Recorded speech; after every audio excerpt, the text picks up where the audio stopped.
जन्म मरण से लेकर अगले जन्म तक की तमाम बातों का जिक्र किया गया है।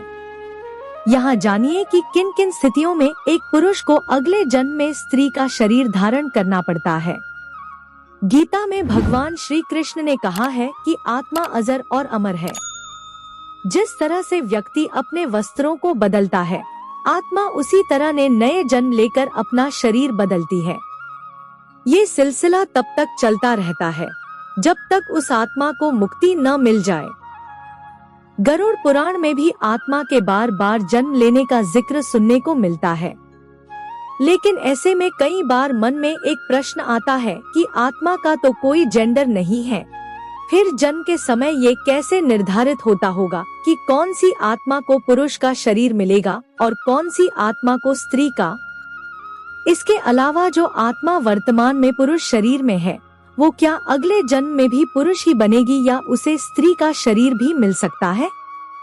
इन सभी सवालों के जवाब भी गरुड़ पुराण में देखने को मिलते हैं।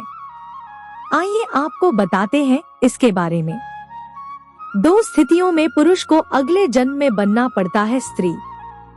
गरुड़ पुराण के अनुसार जब आत्मा को नया जन्म मिलता है तो जन्म पुरुष का हो या स्त्री का, आत्मा को उस शरीर के अनुरूप व्यवहार में ढलकर अपना कर्म करना होता है।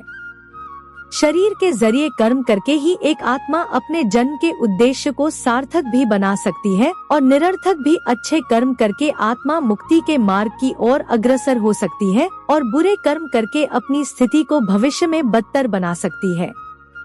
यदि कोई पुरुष महिलाओं वाला आचरण करता है, स्वभाव में महिलाओं वाली आदतें ले आता है या वही काम करना चाहता है जो एक महिला को करना चाहिए, तो ऐसे पुरुषों की आत्मा अगले जन्म में स्त्री का शरीर धारण करती है।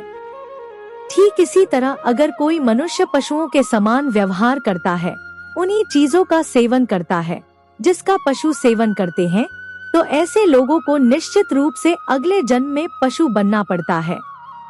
इसके अलावा गरुड़ पुराण में बताया गया है कि मृत्यु के अंतिम समय में मनुष्य की आसक्ति जिस चीज की ओर होती है, उसका अगला जन्म भी उसी पर निर्भर करता है। यदि कोई व्यक्ति मृत्यु के अंतिम क्षण में किसी स्त्री को याद करते हुए प्राण त्यागता है तो उसे अगले जन्म में स्त्री बनना पड़ता है। वहीं अगर वो अंतिम क्षण में परमेश्वर का नाम लेता है तो वो मुक्ति के मार्ग पर अग्रसर हो जाता है। यानी मृत्यु के अंतिम क्षण का विचार उसके अगले जन्म का आधार बनता है।